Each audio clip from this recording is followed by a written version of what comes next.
11,50,000 vote লাভ কৰি জয়ী হ'ব বিজেপি মিত্ৰজোঁটৰ প্ৰাৰ্থী।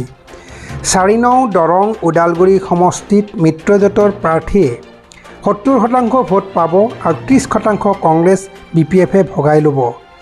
দিলীপ শইকীয়া। দৰং ওদালগুৰি লোকসভা সমষ্টিৰ বিজেপি মিত্ৰজোঁটৰ প্ৰাৰ্থী দিলীপ শইকীয়াই মাজবাট বিধানসভা সমষ্টিৰ মাজবাট টাউন প্ৰাথমিক বিদ্যালয়ৰ 52 আৰু 53 ভোট কেন্দ্ৰ দুটালৈ আহে। ইয়াৰ পিছতে সাংবাদিকৰ মুখামুখি হৈ তেওঁ কয় যে 4 দৰং ওদালগুৰি লোকসভা সমষ্টিত বিজেপি মিত্ৰজোঁটৰ প্ৰাৰ্থীয়ে 70% ভোট লাভ কৰাৰ পৰিৱৰ্তে BPF আৰু কংগ্ৰেছৰ প্ৰাৰ্থীগৰাকীৰ 30% ভোট ভগাই ল'ব। তেওঁ আৰু কয় BTRত কংগ্ৰেছৰ ভোট নাই আৰু BTRৰ বাহিৰৰ সমষ্টিকেইটাত BPFৰ ভোট নাই, কিন্তু বিজেপি মিত্ৰজোঁটৰ প্ৰাৰ্থীৰ 2 ঠাইতে সমানে ভোট লাভ কৰা দেখা গৈছে।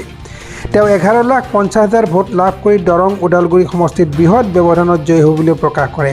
আনহাতে যি উক্ত বিদ্যালয়খনত অনুষ্ঠিত হোৱা ভোটৰ সময়ত পুৱা 10 মান বজাত কোনো দুষ্কৃতিকাৰী লোকে বাহিৰৰ পৰা শিলগুটি নিক্ষেপ কৰাত এক হুলস্থুলৰ পৰিৱেশ সৃষ্টি হয় যদিও মাজবাট আৰক্ষী থানাৰ ভাৰপ্ৰাপ্ত আৰক্ষী বিষয়া সঞ্জয় কুমাৰ ডুবেৰ তৎক্ষণাত উপস্থিত হৈ পৰিস্থিতি নিয়ন্ত্ৰণ কৰে বুলি জনা যায়।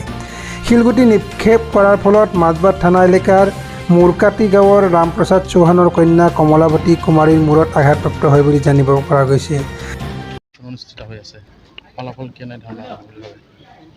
মইতো বেলেগৰ তেনেকুৱা এতিয়া মই ক'ব নাযাওঁ, কিন্তু দৰং ওদালগুৰি যি নিৰ্বাচন চলি আছে এতিয়া প্ৰায় 1:30 বাজিল। মোটামুটি 50% এভাৰেজ অন এন এভাৰেজ আৰু 50% পলিং হোৱা বুলি এটা আন্দাজ বা অনুমান যিটো পাইছোঁ আৰু তথ্য সেই ভিত্তিত ক'ব পৰা যায়। খুব ভাল হ'ব নিৰ্বাচন ফলাফল। এতিয়া এই মুহূৰ্তততো ব্যৱহাৰ দানটো মানে মইতো দেখি আছোঁ 70 NDA 30 বাকী মাটি পাব এনেকুৱা লাগি আছে। 70-30 হ'ব, মানে 70% BJP NDA আৰু 30% মানে BPF কংগ্ৰেছ। মূল যুঁজখন কাৰ লগত হ'ব বুলি ভাবে? মূল যুঁজটো নাই, কথাই নাই। য'ত নেকি 70% একফলীয়া হৈ আছে আৰু 30% দুটা দলে ভগাই ল'ব, তেতিয়া মূল যুঁজ কথা নাই। এনে সামৰিকভাৱে আপোনাৰ কিমানমান পাম বুলি ভাবে? মই 11.5 লাখমান ভোট পাব লাগে সম্ভৱ মুঠ।